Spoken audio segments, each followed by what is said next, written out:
मैं अर्चना और आप देख रहे हैं हंगामा टाइम्स। हंगामा टाइम्स आपको दिखाता है राजधानी में क्या खास हो रहा है। तो इस समय हम लोग गांधी भवन में हैं, करण भाई सभागार में, जहां नव सर्जन साहित्य एवं सांस्कृतिक संस्था के द्वारा यहाँ पे एक लघु पुस्तिका का लोकार्पण हुआ है, जिसका नाम है चेतना की उड़ान। तो हमारे साथ में दो दिग्गज लेखिका है जो है, उनसे हम उनका परिचय जानेंगे कि आज की जो कार्यक्रम है उसके बारे में क्या कहेंगी, और साथ में जो आज की लघु कथा का जो आयोजन हुआ है उसमें कितने लघु कथाओं को उन्होंने जगह दिया था। आपका स्वागत है मैम। मेरा नाम मंजू सक्सेना है। मैं यहाँ के सफ़रनामा एक पाक्षिक समाचार पत्र निकलता है, उसकी प्रबंध संपादिका हूँ, लेखक हूँ, कहानीकार हूँ। मेरी सब कहानियाँ मेरी छपती रही हैं हर एक मैगजीन में। मेरे चेतना की उड़ान में मैंने 31 लघु कथाकारों की लघु कथाओं का संग्रहण किया है। 31 आपने जो, तो वह आज जो पुस्तिका का लोकार्पण किया गया उसको लिखने से पहले आपके मन में क्या क्या विचार आए हुए थे? यहाँ पर हम लोग पहले मध्य प्रदेश के लघु कथा शोध केंद्र से जुड़े थे, तो हमने देखा कि वहाँ पर मध्य प्रदेश में काफ़ी काम हो रहा है लघु कथाओं पर, और यहाँ पर हमें ज़्यादा नहीं दिखा। तो हो रहा है यहाँ पर भी काम। तो हमने अपने जो लघु कथाकार थे जो वहाँ जुड़े थे, वो हमने कहा हम अपने उत्तर प्रदेश का एक लघु कथा शोध केंद्र बनाते हैं, जिसमें कि हम लोग लघु कथाएँ सिखाते भी हैं, कैसे लिखी जाती हैं लघु कथाएँ। लघु कथा की कार्यशाला लगती है हमारी, और इस तरह से फिर हम लोगों ने कहा कि ठीक है, एक संग्रह निकालते हैं। तो चेतना की उड़ान, ये जो आपकी पुस्तिका का नाम है, तो इसको लिखने के लिए, जैसे चेतना की नई उड़ान देने के लिए आपको कितना समय लगा? मुझे तो 3 महीने लगे, लेकिन प्रकाशक ने थोड़ी देर कर दी, इसलिए 5 महीने लगे। उड़ान को भरने के लिए 3 महीने 5 महीने लगे। हाँ, मुझे वास्तव में ये 1 मार्च को इसका विमोचन होना था, लेकिन 1 मार्च, हाँ, तो हमने जनवरी तक अपना पूरा काम कर दिया था। जनवरी के फर्स्ट वीक तक ये हमारे प्रकाशक ने थोड़ा देर कर दिया। चलिए ठीक है। तो मैम आप क्या कहना चाहेंगी आज जिस तरीके से चेतना को नई उड़ान मिली है? जी नमस्कार, मैं डॉक्टर सुधा मिश्रा, मैं हिंदी साहित्य पढ़ाती हूँ यूपीएससी के बच्चों को, डिग्री कॉलेज में टीचर हूँ। और साहित्य के जिस भाग को हम आगे बढ़ाने की बात करते हैं, उसमें लघु कथाओं का जो उत्तर प्रदेश में अगर देखा जाए तो उस तरह से समायोजित रूप से प्रकाशन नहीं हो रहा था।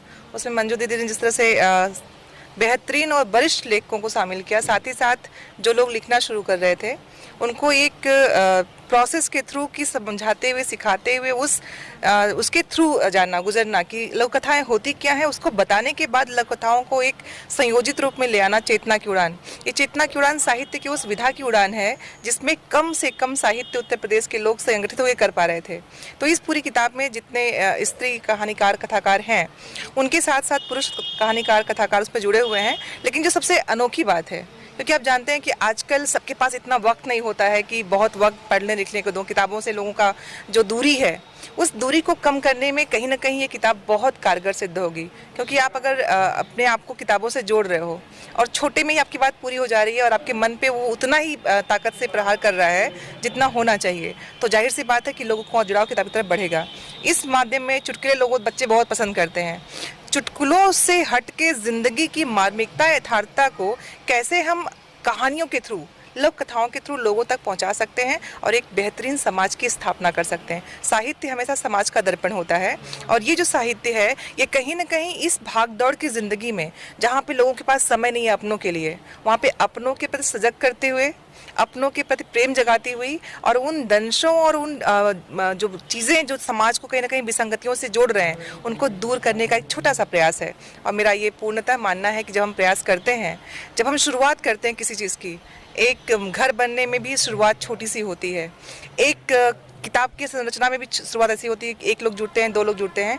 चूँकि ये साझा संग्रह है, सोचिए 31 रचनाकारों को पूरे भारत से लेना और वरिष्ठतम लोगों को उन कनिष्ठतम लोगों से जोड़ना जो सीख रहे हैं, ये कितना लंबा और कितना एक अथक प्रयास कर सकते हैं हम, भगीरथ प्रयास कि एक वरिष्ठ साहित्यकार है जिसका नाम है उसके नाम के साथ जो साहित्यकार लिखना सीख रहे हैं उनके साथ रखना हर व्यक्ति को आगे बढ़ने की उमंग और उत्साह देता है। हर कोई चाहेगा कि आचार्य ओम नीरज जी के साथ हमारा नाम हो। उस नाम को जानने के लिए, उसको सीखने के लिए, आगे बढ़ने के लिए जो उत्साह दीदी ने, मंजू दीदी ने आदरणीय किया है, ये सच में साहित्य के इस विधा को कहीं ना कहीं उमंग देगा और बहुत तेज आगे जाएगा। और मेरा पूरा विश्वास कि मैं साहित्य की टीचर हूँ, मैं जानती हूँ कि विधाओं का जो ये सार्थक प्रयास होता है, ये कहीं ना कहीं इतिहास रचता है और इतिहास बहुत जल्दी लिखा जाएगा, इसका मुझे पूर्ण विश्वास है। अभी सागर से मोती चुनने मंजू जी को 3 महीने और प्रकाशन करने वाले को 2 महीने लगे। कोई बात नहीं, देखिए अच्छी चीजें होती जब हो रही होती हैं तो उसमें वक्त लगता है। जैसे कहते नहीं दुर्घटना से देर भली, तो अच्छा बिल्कुल जो अच्छी तैयारी करने में आज का अगर टाइम लगे तो कोई बात नहीं। बिल्कुल, ये जो समय लगा है, इस समय में कहते ना कुछ चीजें हमारे हाथ में नहीं होती हैं,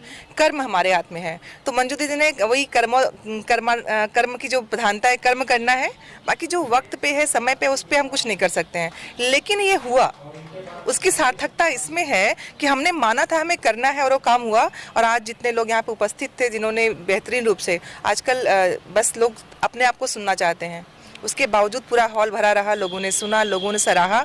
और साथ ही साथ साहित्य की जो रुचि जग रही है, इसमें कहीं ना कहीं आज का जो दिन है, मंजू दीदी ने उसको ऐतिहासिक बनाया है कि लोग इस चीज़ को और जोड़ेंगे और साहित्य में जुड़ने का प्रयास करेंगे। हम आपसे और जैसे आजकल ऑनलाइन ट्रेंडिंग का जमाना है, तो जो चेतना की उड़ान है उसको अगर लोग ऑनलाइन पढ़ना चाहे तो सुविधा रहे। बिल्कुल, किताबों का आजकल जब भी प्रकाशक कोई पुस्तक पब्लिश करता है तो अमेजोन से लेके ऐसे बहुत से ऐप हैं जहाँ पे हमारी किताबें होती हैं, तो उसके लिए भी शायद दीदी ने पूर्णतः बात की होगी, अमेजोन पे भी होगा। और हाँ, होता क्या है ना कि किताबों को देने के लिए लोगों को पढ़ना है, अब चाहे ऑनलाइन पढ़ें, चाहे वो खरीद के पढ़ें, चाहे जैसे पढ़ें, किताबों को पढ़ाना ही मुख्य मकसद है और लघु कथाओं का विकास करना ही मुख्य मकसद है। इसलिए इन चीज़ों को ऑनलाइन भी जोड़ा गया है। और मैं तो सबसे गुजारिश करना चाहूँगी कि किताबें खरीद के पढ़िए। किताबें खरीद के पढ़ने से जो पैसे की बात नहीं होती है, हम जब किसी को महत्व देते हैं ना, जिसको आप वैल्यू करते हैं, फिर वो आपको वैल्यू करता है। मैं हमेशा कहती हूँ किताबें वो चीज़ है जिनको खरीद के ही पढ़ना चाहिए। आपको किसी ने दिया पढ़िए, लेकिन जब हम कुछ लेते हैं ना, जैसे आपने मान लीजिए एक छोटी सी उदाहरण, एक पेंसिल खरीदी, तो आप पेंसिल नहीं खोगे क्योंकि आपने उसको महत्व दिया है। तो हर चीज़ को महत्व देके पढ़ने की शुरुआत हो, चाहे छोटी किताब हो चाहे बड़ी किताब हो। हम दर्शकों से, जो भी आपसे जुड़े हुए लोग हैं, उनसे ज़रूर गुजारिश करेंगे कि महत्व पुस्तकों को दीजिए।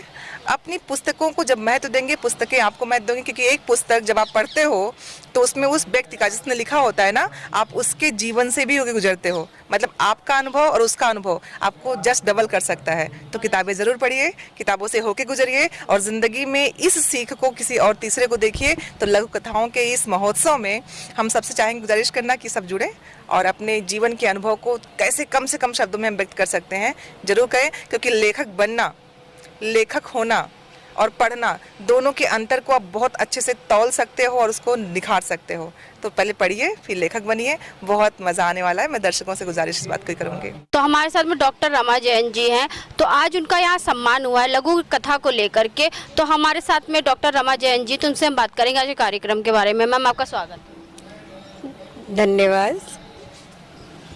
आज लघु कथा की कड़ियों में एक नई पुस्तक डॉक्टर मंजू सक्सेना द्वारा चेतना की नई उड़ान निकाली गई, उसका लोकार्पण हुआ। उसमें समस्त कम से कम 37 साहित्यकारों की लघु कथाएं हैं और लघु कथा क्या है इस पर भी बहुत विस्तार से बताया गया है।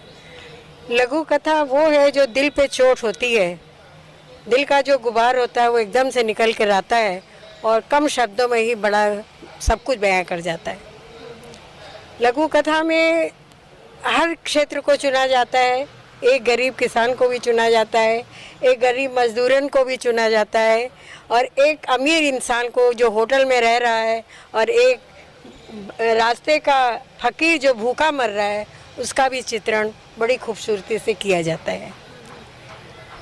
लघु कथा में एक मजदूरन जो बच्चा गोद में बांधे हुए है, सर पे ईंटें लादे हुए चढ़ी जा रही है सीढ़ी पर और नीचे भूखा बच्चा जब चिल्लाने लगता है तो भूखे बच्चे को नीचे बिठा करके जैसे ही दूध पिलाने लगती है वैसे ही आ करके बिल्डर कहता है कि तुम्हें हम निकाल देंगे, तुम फालतू यहाँ बैठी रहती हो।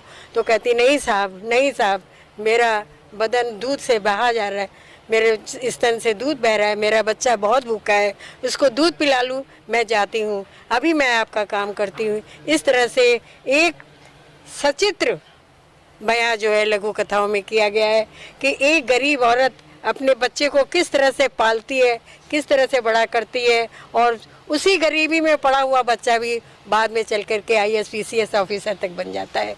इस तरह से लेकर के लघु कथाओं को संग्रहित करके आपने एक किताब ये देखी होगी, ये चेतना की उड़ान जो है, ये किताब छपी है। इसमें बहुत सी लघु कथाएं हैं और मेरी भी लघु कथाएं हैं। इसमें मेरा कहानी संग्रह भी निकल चुका है, मुस्कराता दर्द और खिलखिलाती खुशी, और कविताओं का भी संग्रह निकल चुका है, गहराते सिंधु के मोती। मैं बहुत बहुत आभारी हूँ लघु कथा संग्रह को निकालने वाली मंजू सक्सेना जी, अपर्णा गुप्ता जी का और ओम नीरव जी का, जिन्होंने अथक प्रयास से इस पुस्तक को निकाला। धन्यवाद। आपका क्या नाम है मैम? मेरा नाम भारती पायल है। मैंने भी कविता लोक से बहुत कुछ सीखा है और मेरी पुस्तक आ चुकी है गीतिका भारती, और मैंने फिर धीरे धीरे लघु कथाओं में भी आगे कदम बढ़ाया, और मेरी मदर इन लॉ भी लिखती हैं, उन्हीं से के मार्गदर्शन में बहुत कुछ सीखा है, कविताएं और लघु कथा वगैरह। तो इसी से मेरा भी आज सम्मान हुआ मंजू सक्सेना जी से, तो मुझे बहुत प्रसन्नता हुई। तो हम लोग आए थे गांधी भवन में, जहाँ पे पुस्तक का लोकार्पण हुआ चेतना की उड़ान का। यहाँ पे आए लोगों से हमने बात करी कि चेतना की उड़ान को लेकर के उनको कितना समय लगा इस पुस्तक को लिखने में। तो उन्होंने बताया हमें 3 महीने की मेहनत लगी और 31 लेखिकाओं को उन्होंने जगह दिया, क्योंकि चेतना की उड़ान में छोटे छोटे कथाओं को लेकर के स्पष्टीकरण किया गया और लेखकों को जगह दी गई अपनी उड़ान भरने के लिए। तो इसी के साथ मैं अर्चना आपसे इजाजत लेना चाहूँगी। धन्यवाद। बने रहिएगा हंगामा टाइम न्यूज़ चैनल के साथ। हंगामा टाइम्स की तमाम खबरों को देखने के लिए हंगामा टाइम्स को सब्सक्राइब कर लीजिए और बेल आइकन दबा लीजिए। अगर आपको ये वीडियो अच्छा लगा हो तो लाइक बटन प्रेस कर अपनी प्रतिक्रिया हमारे कमेंट बॉक्स में देना।